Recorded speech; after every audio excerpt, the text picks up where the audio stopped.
the devil lives anywhere, it could be in San Francisco. From our point of view, it really makes no difference whether you pray to a father god or to a mother goddess or to an entire gaggle of gods and goddesses.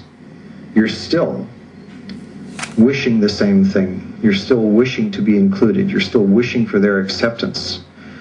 You're waiting for them to put their arm or arms around you and say, you belong, you are part of us, you can relax, we will take care of you, we approve of you, we endorse you. The Satanist, the black magician, does not seek that kind of submergence of the self. We do not seek to have our decisions and our morality approved or validated by any higher god or being. We take responsibility unto ourselves. The Temple of Set follows the ancient Egyptian Prince of Darkness, Satan in another guise. It's America's only legal satanic church and enjoys tax-free status. Lilith Sinclair and Temple Director Michael Aquino edit the Satanic Newsletter. It has a circulation of 75. Basically, Christians, as well as many other religions, and even a lot of the occult groups around, are afraid of us. We threaten them. Not physically, but our existence and our philosophy threatens their security because we pose questions that they don't want to face and that they don't have answers for. The Temple of Set emerged from the Church of Satan, founded in the mid-60s by Anton LaVey, a one-time lion tamer and carnival performer, and the Church of Satan's self-appointed magus. Satan, Leviathan, Lucifer, in the name of our most exalted God, Satan, Lucifer, I command thee to come forth. Shemham Farash. Shemham Farash. Hail, Satan. Hail, Satan.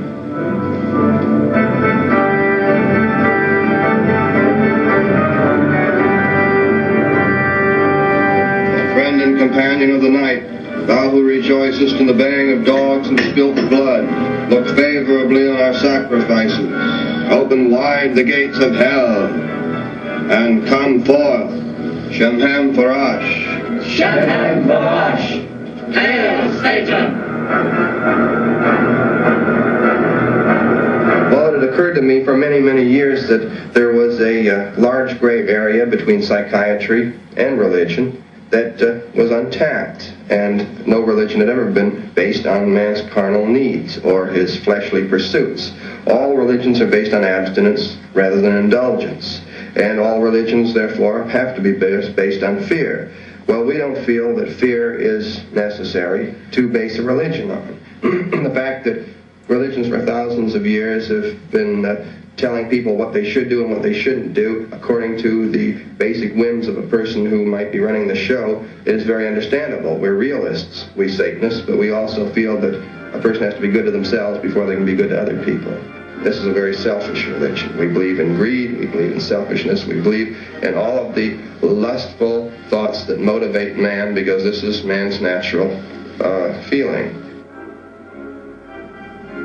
I decided that I liked Anton LaVey. He was a pleasant man. He believed in what he was doing, and underneath his somewhat Mardi Gras exterior, I sensed that there was an individual who did in fact have a new perspective on the human equation, on what humanity is. The Temple of Set is the Church of Satan grown up. The Church of Satan started out on a very self-indulgent, materialistic level.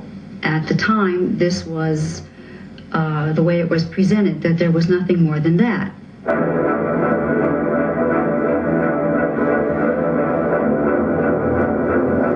The nude female figure was used as a living altar, was a symbol of carnality, of the ties to the flesh. And the sexual content was really beside the point. Been an altar several times. I don't function that way at this time because the Temple of Set simply doesn't use living altars. They're not ruled out. We simply haven't had occasion to use it. It was quite an experience. It was one that I felt honored by and that I enjoyed quite a bit.